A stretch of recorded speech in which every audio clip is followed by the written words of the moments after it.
firman Tuhan. Oleh karena itu mari kita membuka Alkitab kita, ada dua nanti bagian yang akan kita baca. Pertama Yohanes 16 ayatnya yang ke-13. Yohanes 16 ayat ke-13 dan 14, kemudian dilanjutkan dengan Kisah Para Rasul ayatnya yang Kisah Para Rasul 2 ayatnya yang pertama hingga ayatnya yang ke-40. Pertama kita baca Yohanes 16 ayat 13 dan 14. Jika sudah mendapatkannya kita akan membaca bersama-sama. Yohanes 16 ayat 13 dan 14. Baik, dalam hitungan yang ketiga mari kita baca bersama-sama dengan suara yang lantang. Mari kita baca dalam hitungan ketiga, 1, 2, 3. Tetapi apabila ia datang, yaitu Roh kebenaran, ia akan memimpin kamu ke dalam seluruh kebenaran. Sebab ia tidak akan berkata-kata dari dirinya sendiri, tetapi segala sesuatu yang didengarnya, itulah yang akan dikatakannya, dan ia akan memberitakan kepadamu hal-hal yang akan datang. Ia akan memuliakan aku, sebab ia akan memberitakan kepadamu apa yang diterimanya daripadaku. Sekarang Kisah Para Rasul 2. Kisah Para Rasul 2 ayatnya yang pertama hingga ayatnya yang ke-40. Tetapi karena lumayan panjang kita akan baca ayat pertama hingga ayatnya yang ke-4 aja ya Bapak Ibu ya. Saya yakin bahwa kita sudah mengerti dan tahu bagian ini. Kisah Para Rasul 2 ayatnya yang pertama hingga ayatnya yang ke-4 saja kita baca. Kita akan baca secara berganti-gantian. Saya akan memulainya 1, 2, 3. Ketika tiba hari Pentakosta, semua orang percaya berkumpul di satu tempat.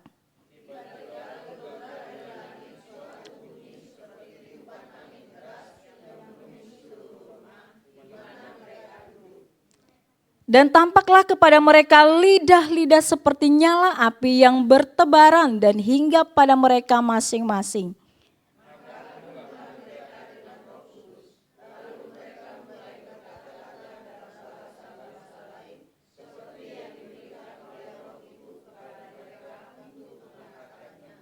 Demikian kebenaran firman Tuhan.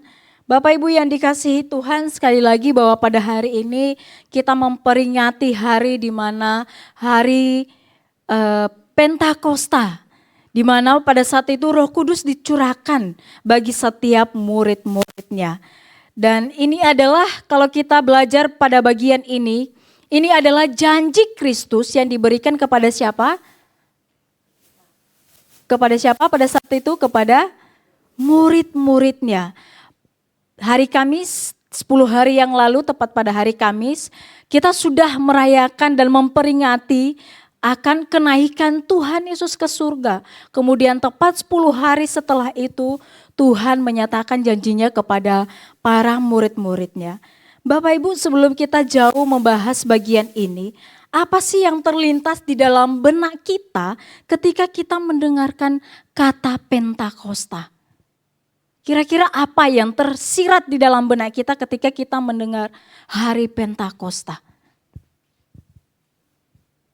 Apa Bu Kari? Pencurahan Roh Kudus. Apa yang terjadi di bagian itu ketika Roh Kudus turun? Kira-kira apa yang tersirat di dalam benak kita? Lupa? Ada? Apa sih yang terjadi di dalam bagian Kisah Para Rasul 2 ini? Bapak Ibu yang dikasihi Tuhan, kalau kita baca di dalam bagian itu, ketika Roh Kudus dicurahkan kepada para murid pada saat itu, apa yang dikatakan di situ? Nyala. Tiba-tiba turunlah dari langit suatu bunyi seperti tiupan angin keras yang memenuhi seluruh rumah di mana mereka duduk. Di ayat ketiga, dan tampaklah kepada mereka lidah-lidah seperti nyala api yang bertebaran dan hinggap kepada mereka. Maka penuhlah mereka dengan Roh Kudus, lalu mereka mulai berkata-kata dalam bahasa lain seperti yang diberikan oleh Roh itu kepada mereka. Bapak Ibu, ketika kita mendengar kata Pentakosta, kadangkala kita hanya fokus pada mujizat yang terjadi. Kemudian bahasa-bahasa lain yang ada yang dilakukan oleh para murid pada saat itu. Bapak Ibu, ketika kita memiliki konsep yang demikian, ini bukanlah hal yang salah. Tetapi ketika kita membahas bagian ini, peristiwa ini di dalam Kisah Para Rasul adalah menandai penggenapan janji Kristus tentang datangnya penolong yang akan diberikan kepada murid-muridnya.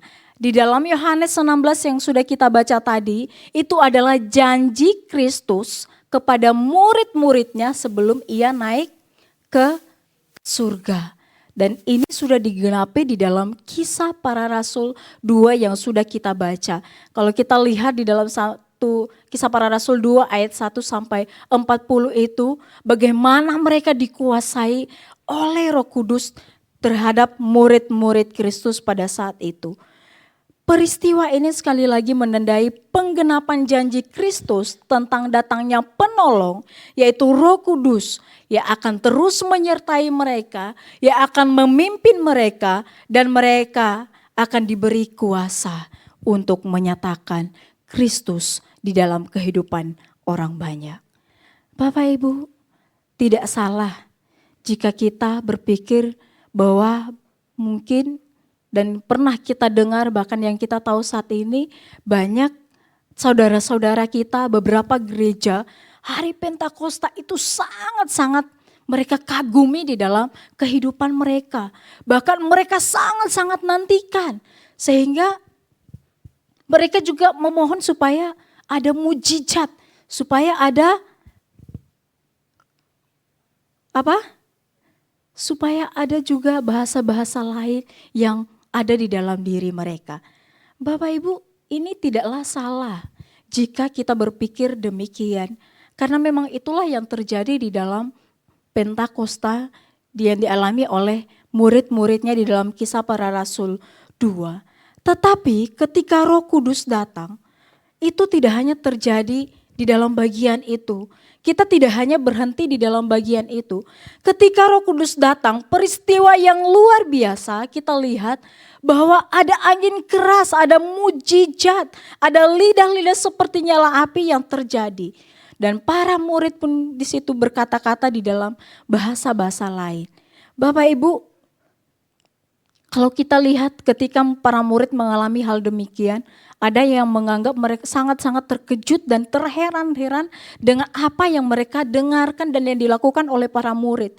Tetapi ada juga yang menganggap mereka seperti orang apa? Orang gila, orang yang kerasukan. Kenapa? Mereka seperti orang yang mabuk dengan anggur. Bapak Ibu, tetapi apakah ketika kita membahas bagian ini, kita hanya fokus di dalam peristiwa-peristiwa yang terjadi ini. Hanya berhenti di bagian mujizat yang terjadi. Kita hanya berhenti di dalam bahasa-bahasa yang terjadi, bahasa-bahasa lain yang didengarkan oleh orang-orang yang mendengarkan pada saat itu, Bapak Ibu. Bapak Ibu yang dikasihi Tuhan, jangan sampai fokus kita sebagai orang-orang percaya hanya berpusat pada bagian ini.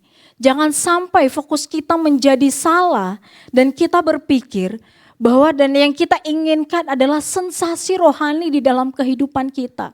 Ketika kita memperingati hari Pentakosta, hari pencurahan Roh Kudus, jangan sampai kita fokus pada sensasi rohani di dalam kehidupan kita sebagai orang percaya. Jangan sampai kita salah fokus dan kita hanya mencari pengalaman yang spektakuler, yaitu menginginkan mujizat di dalam kehidupan kita. Itu bukan hal yang salah, tetapi jika itu menjadi fokus utama kita sebagai orang-orang percaya, itu sudah di luar jalurnya. Itu sudah jauh dari kebenaran firman Tuhan. Bapak Ibu, sehingga kalau dilihat beberapa gereja ketika kita memperingati hari Pentakosta ini, mereka juga menginginkan hal ini, bahkan memiliki beberapa pandangan yang sangat-sangat jauh dari kebenaran firman Tuhan. Memiliki pemandangan yang salah dan tidak seharusnya seperti itu. Kita lihat bahwa beberapa denominasi, beberapa gereja, beberapa saudara yang kita tahu, mereka ketika Tuhan Yesus naik ke surga dan kemudian memperingati dan menanti-nantikan pencurahan Roh Kudus, mereka melakukan 10 hari doa dan puasa. Dan saya pernah mengalami ini karena saya pernah pelayani di salah satu gereja yang juga pada saat itu ketika mereka mau memperingati hari Pentakosta ini, 10 hari itu akan berpuasa, benar-benar berpuasa bersama-sama dengan umat dan kemudian mereka akan berdoa. Bapak ini baik gak? Baik gak yang mereka lakukan ini? Baik. Ini tidak salah Bapak Ibu. Ketika mereka sungguh-sungguh berdoa, sungguh-sungguh berpuasa, ini sangat-sangat baik. Karena ini juga salah satu cara kita membuat relasi, membangun relasi dengan Allah kita. Kita membangun hubungan yang dekat dengan Allah. Tetapi Bapak Ibu, ini akan menjadi salah jika kita memiliki pemahaman bahwa supaya Roh Kudus itu datang lagi di dalam kehidupan kita. Ketika kita berdoa 10 hari, kita berpuasa sungguh-sungguh, itu tidak salah. Tetapi pemahaman kita lah yang akan menjadi salah jika kita memiliki pemahaman supaya Roh Kudus datang lagi bagi setiap kita. Kita mau menyatukan pemahaman kita. Kira-kira Roh Kudus akan datang lagi enggak? Siapa yang setuju dengan saya? Roh Kudus akan datang lagi enggak? Bapak Ibu angkat tangannya. Apa Bu Karin? Puji Tuhan, masih ada yang selamat pemahamannya ya Bapak Ibu ya. Ya, tidak, ini pemahaman yang salah. Jika kita berdoa, kita berpuasa dan menantikan Roh Kudus datang lagi. Tidak seperti itu. Roh Kudus itu sudah ada di dalam diri kita ketika pada hari Pentakosta, pada saat murid-muridnya itu, Roh Kudus sudah diturunkan bagi murid-murid, bagi gereja, dan bagi setiap kita yang hadir pada saat ini. Roh Kudus itu sudah ada di dalam diri kita.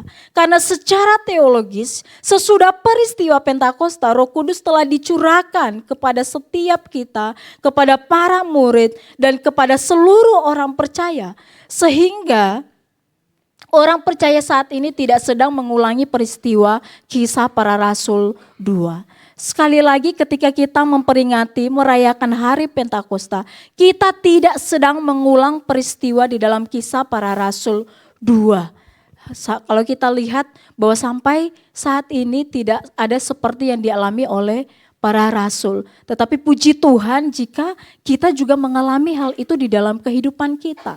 Tetapi sekali lagi kita tidak sedang mengulang peristiwa Kisah Para Rasul 2 atau menunggu Roh Kudus turun lagi dari surga.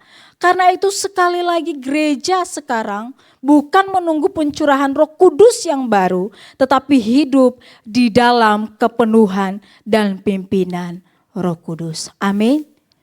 Kita dipimpin oleh Roh Kudus, amin. Kita dipenuhkan oleh Roh Kudus, amin. Puji Tuhan. Bapak Ibu, kita saat ini sudah hidup dan dipimpin oleh Roh Kudus yang sudah diberikan bagi kita, sehingga kita jangan lupa bahwa pekerjaan utama Roh Kudus adalah membuat Kristus semakin nyata, semakin ditinggikan, dan semakin dimuliakan. Inilah tugas Roh Kudus di dalam kehidupan kita. Ketika Kristus mengirimkan Roh Kudusnya bagi setiap kita, Roh Kudus tidak membawa berita selain dari tentang Kristus.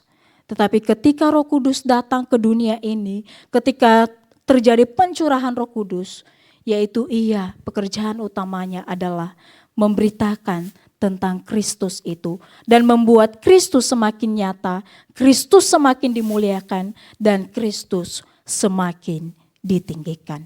Sehingga kalau kita baca di dalam Yohanes 16 ayat 13-14 dikatakan, Yesus berkata bahwa Roh Kudus akan datang bukan untuk memuliakan dirinya sendiri, tetapi untuk memuliakan Kristus.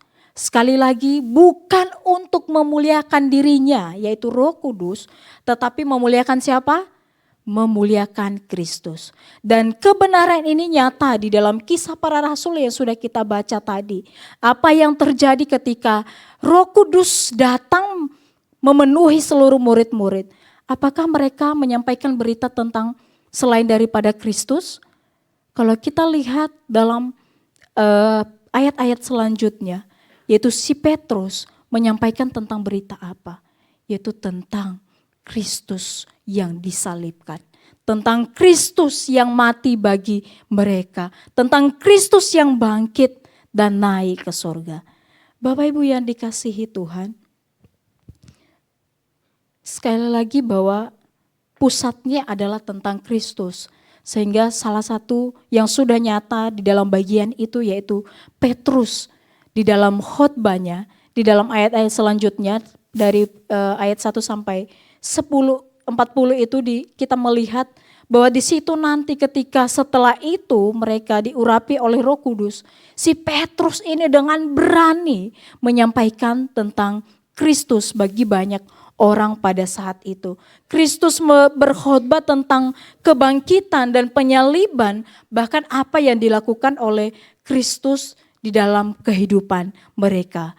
Artinya dari sini kita lihat bahwa sejak awal Pentakosta kita melihat bahwa pekerjaan Roh Kudus selalu mengarahkan perhatiannya kepada Kristus, selalu mengarah kepada Kristus, selalu mengarah kepada Yesus yang mati dan bangkit dan naik ke surga. Karena itu Bapak Ibu, jika Roh Kudus pun Allah sendiri tidak mencuri kemuliaan dari Kristus, dari Allah Anak, seharusnya kita juga sebagai orang-orang percaya tidak mencuri kemuliaan Tuhan di dalam kehidupan kita. Karena kenapa? Kadangkala kita lupa apa tujuan kita melayani. Kadangkala kita lupa apa tujuan kita hidup. Kadangkala kita lebih mengutamakan ego kita sebagai manusia yang berdosa ini. Apa sih ego kita? Ingin terlihat, ingin dipandang.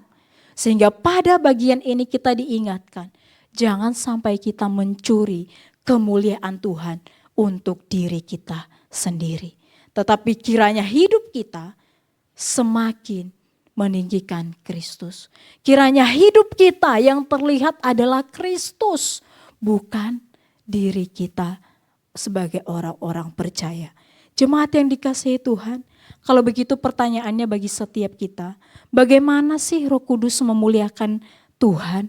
Bagaimana sih Roh Kudus memuliakan Kristus? Yaitu di dalam kehidupan orang-orang percaya. Dan apakah hanya melalui mujizat atau tanda-tanda yang luar biasa atau hal-hal yang spektakuler saja? Dan pada bagian ini kita akan belajar bersama-sama. Ada dua hal yang akan kita pelajari. Yang pertama yaitu Roh Kudus menuntun umatnya untuk hidup di dalam kebenaran. Dan kemudian yang kedua yaitu tentang Roh Kudus memberi kuasa untuk bersaksi tentang Kristus. Dua hal ini kita akan bahas, tetapi sebelumnya saya ingin menegaskan bahwa bukan cuma ini tugas Roh Kudus. Ada begitu banyak tugas Roh Kudus, yaitu menginsafkan kita, menghibur kita, mempertobatkan kita. Tetapi kita akan fokus pada bagian ini saja supaya kita lebih mendapat dan kita mengingat. Kalau terlalu banyak poin-poin, saya rasa mungkin tidak akan diingat. Dua saja puji Tuhan kalau diingat ya Bapak Ibu ya. Poin yang pertama yang akan kita bahas yaitu Roh Kudus menuntun pada kebenaran. Roh Kudus adalah pribadi ketiga dari Allah Tritunggal yang diutus oleh Bapa dan Anak untuk menjadi penolong bagi umat percaya. Di dalam Yohanes 16 ayat 13 yang sudah kita baca tadi berkata bahwa Roh Kudus yang akan memimpin umatnya ke dalam seluruh kebenaran. Artinya Bapak Ibu bahwa pekerjaan Roh Kudus bukan membawa manusia kepada pusat-pusat perhatian lain, melainkan menuntun manusia itu kepada Kristus, sang kebenaran yang sejati itu. Sekali lagi, Roh Kudus menuntun manusia kepada Kristus, sang kebenaran sejati itu. Jadi sekali lagi, jika kita mendengar pengkhotbah-pengkhotbah hamba-hamba Tuhan mengarahkan hidup kita di luar Kristus, itu patut dipertanyakan. Sekarang kan banyak ya Bapak Ibu. Hei, olah Roh Kudus berbicara bagi saya, kamu harus menikah dengan bapak ini atau saudara ini. Itu patut dipertanyakan Bapak Ibu. Terus kemudian disampaikan lagi, Bu Sugeng, Roh Kudus berbicara bagi saya pada hari ini untuk mengambil uang yang ada di dompet orang ini. Ini sudah benar atau tidak Bapak Ibu? Tapi ada kata Roh Kudusnya loh Bapak Ibu. Terus kemudian ada Bapak Pendeta yang sudah menikah. Dek, Roh Kudus berbicara, kamu harus jadi istri saya. Ada ya seperti itu Bapak Ibu. Pakai kata Roh Kudus. Ada yang menggunakan hal seperti itu. Jika kita sudah melihat bahwa ini di luar kebenaran, dan kita tahu bahwa Roh Kudus tidak akan mengarahkan hidup kita dari luar kebenaran firman Tuhan, maka kita patut mempertanyakan hal demikian. Karena kenapa? Sekali lagi Roh Kudus akan menuntun kehidupan kita pada Kristus, pada kebenaran sejati itu. Dan kebenaran yang dimaksud di sini bukan sekedar pengetahuan intelektual atau informasi rohani bagi setiap kita, melainkan penyataan Allah yang telah dinyatakan secara sempurna di dalam Kristus. Karena itu Roh Kudus tidak datang untuk membawa wahyu baru, tidak membawa berita-berita baru yang terpisah dari Kristus atau bertentangan dengan firman Tuhan. Tetapi sebaliknya Roh Kudus bekerja menerangi setiap hati manusia untuk mengerti, memahami dan melakukan kebenaran firman Tuhan. Dan menerima dan percaya pada karya keselamatan yang sudah Tuhan nyatakan bagi kita. Kita bersyukur bahwa Tuhan tidak membiarkan kita sendiri. Tuhan tidak meninggalkan kita sendiri, tetapi Dia memberikan penolong bagi kita. Sungguh luar biasa apa yang sudah Tuhan nyatakan, yang sudah Tuhan karyakan di dalam kehidupan kita. Kita berarti sungguh sangat berharga Bapak Ibu. Sungguh sangat-sangat berharga, sehingga Ia pun tidak membiarkan kita sendiri. Bapak Ibu yang dikasihi Tuhan, tanpa pekerjaan Roh Kudus, manusia tidak akan benar-benar mengenal siapa itu Kristus di dalam kehidupannya. Orang bisa saja rajin datang ke gereja, orang bisa saja mendengarkan khotbah, orang bisa saja membaca Alkitab, bahkan mungkin aktif di dalam pelayanan. Tetapi kalau Roh Kudus tidak bekerja di dalam hatinya, ia belum sungguh-sungguh melihat betapa mulia dan indahnya Kristus di dalam kehidupannya. Mari kita lihat kehidupan kita saat ini. Apakah kita sudah dipimpin oleh Roh Kudus? Apakah kehidupan kita sudah berpusat pada kebenaran itu? Dan apakah kehidupan kita sudah sungguh-sungguh melihat betapa mulia dan indahnya Kristus di dalam kehidupan kita yang sudah memberikan nyawanya bagi setiap kita.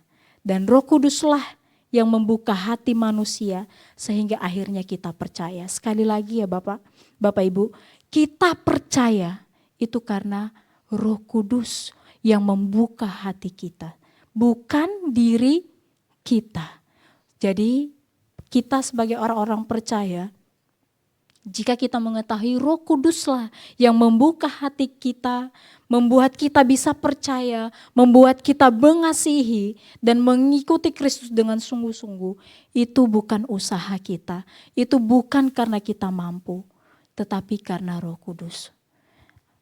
Karena itu pekerjaan Roh Kudus selalu bersifat kristosentris, berpusat pada Kristus. Jadi mari kita bersungguh-sungguh dan bersyukur atas apa yang sudah Tuhan karyakan di dalam kehidupan kita sebagai orang-orang percaya.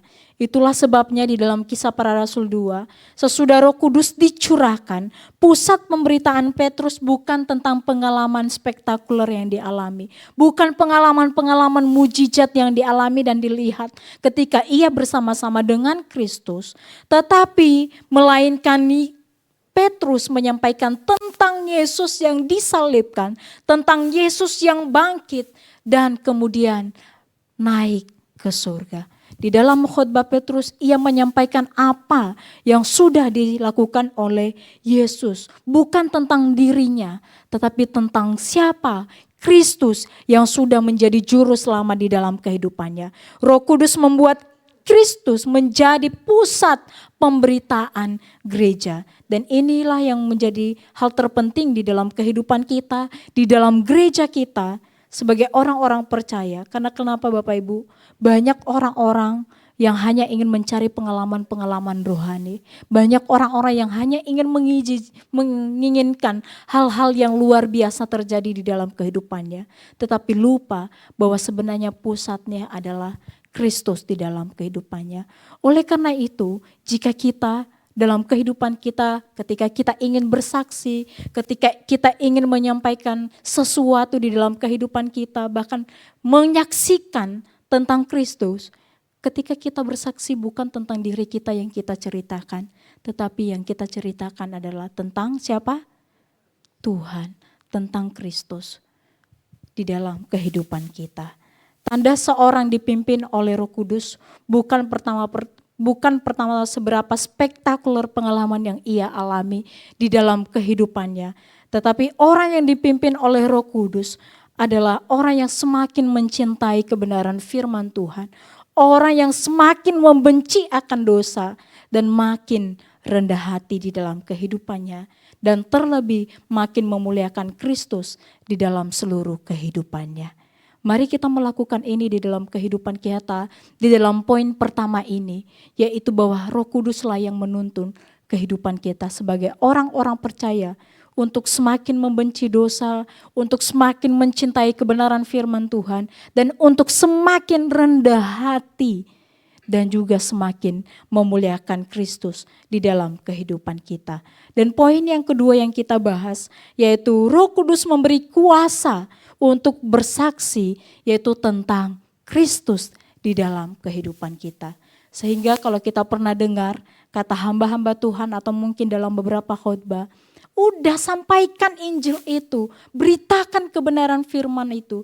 Tugas kita adalah memberitakan, tetapi Roh Kuduslah yang akan mengubahkan dan membuat orang itu percaya.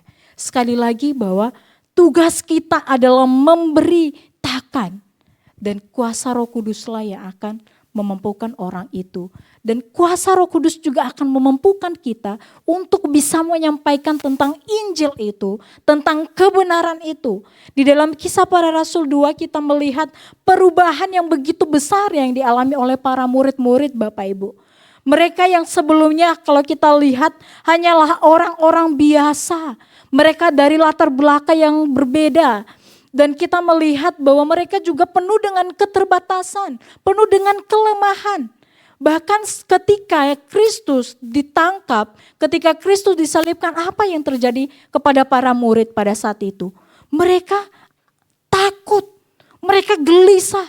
Bahkan ada yang ragu ketika Kristus bangkit.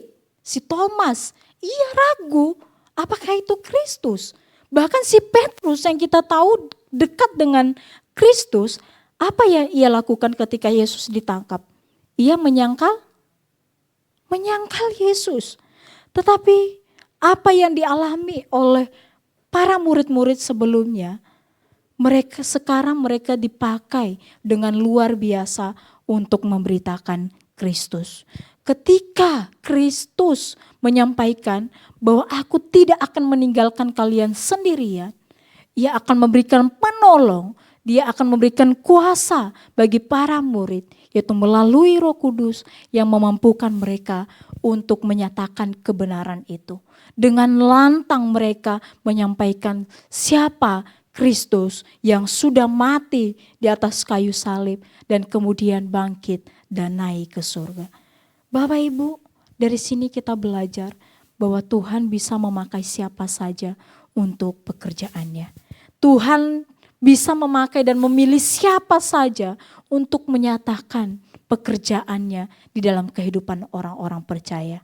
Apapun keadaan kita saat ini, bahkan mungkin latar belakang kita mungkin yang mungkin begitu suram sebelumnya, kita belajar pada bagian ini bahwa jika Tuhan sudah memilih kita, jika Tuhan sudah mau dan mau memilih kita untuk melakukan pekerjaannya, tidak ada hal yang mustahil.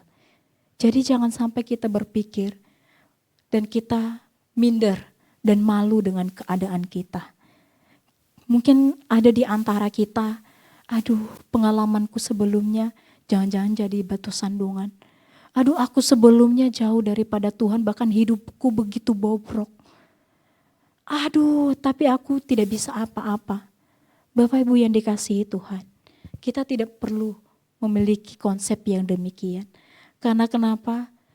Ketika Tuhan sudah memilih siapa saja dalam kelemahan kita, dalam keterbatasan kita, jika Tuhan mau memakai kita, maka tidak ada hal yang mustahil.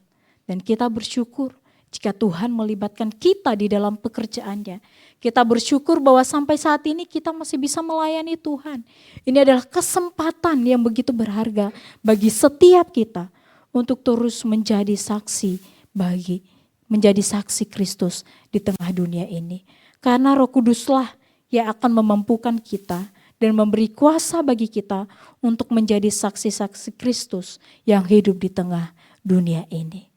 Bapak Ibu yang dikasihi Tuhan, di tengah apapun situasi yang kita alami, mungkin begitu berat, begitu banyak persoalan yang kita alami, tetapi kita diingatkan, mari kita tetap menjadi saksi Kristus. Kita adalah saksi-saksi Kristus yang hidup di dunia ini. Mereka akan melihat dan membaca kebenaran itu dari kehidupan kita. Mungkin orang-orang di luar sana tidak membaca Alkitab, tidak tahu apa itu Yesus dan apa yang sudah dilakukan. Tetapi kiranya melalui kehidupan kita, mereka melihat kebenaran itu di dalam kehidupan kita. Karena kita hidup dengan benar dan kehidupan kita berpusat pada Kristus. Oleh karena itu yang menjadi aplikasi dan juga menjadi pertanyaan di dalam kehidupan kita, yaitu apakah Kristus semakin terlihat di dalam kehidupan kita. Mari kita pertanyakan hal ini bagi setiap kita.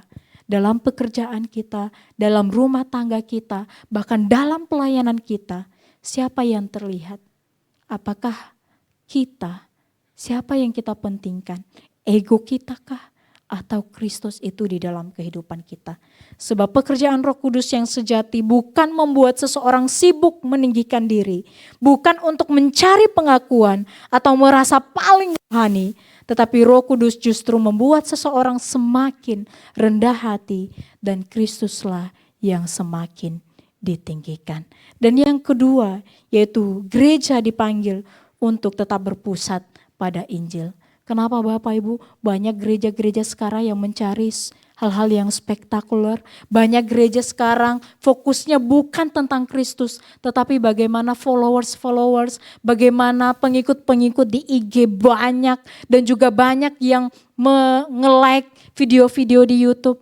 Bukan Bapak Ibu. Sekarang gereja-gereja banyak yang juga tujuannya tidak berpusat lagi pada Injil, tetapi income yang ada, berapa income yang masuk di dalam gereja. Bapak Ibu yang dikasihi Tuhan, kita diingatkan bahwa gereja dipanggil untuk tetap berpusat pada Injil. Apakah kehidupan kita saat ini berpusat pada Injil?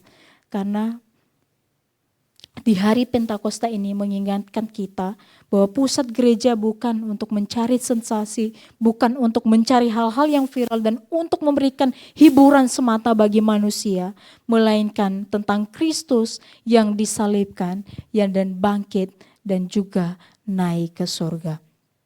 Dan pertanyaan yang ketiga bagi setiap kita, yaitu kiranya kita sebagai orang-orang percaya menjadi saksi yang hidup di tengah dunia ini. Orang percaya tidak boleh pasif. Roh Kudus diberikan bukan supaya kita nyaman sebagai penonton rohani, tetapi supaya kita menjadi saksi yang hidup di tengah-tengah dunia ini. Dimanapun kita berada, baik itu di rumah, di tempat kerja, bahkan kita sebagai anak-anak sekolah, bahkan dimanapun di dalam pelayanan kita pun, biarlah kiranya kehidupan kita tetap menjadi saksi-saksi yang hidup. Kita menjadi surat terbuka bagi orang-orang di sekeliling kita. Oleh karena itu Bapak Ibu, ketika Roh Kudus bekerja, biarlah Kristuslah yang dimuliakan di dalam kehidupan kita. Kiranya melalui kehidupan kita, orang bukan melihat siapa kita, tetapi melihat Kristus yang hidup di dalam diri kita. Sekali lagi kita menegaskan ini dan mengatakan kepada diri kita, biarlah tentang Kristus yang terlihat, biarlah Kristus yang ditinggikan, bukan saya. Amin. Amin. Kita siap meninggalkan ego kita, amin. Kita siap untuk merendahkan diri kita, amin. Biarlah Kristus yang ditinggikan di dalam kehidupan kita. Amin. Mari kita berdoa.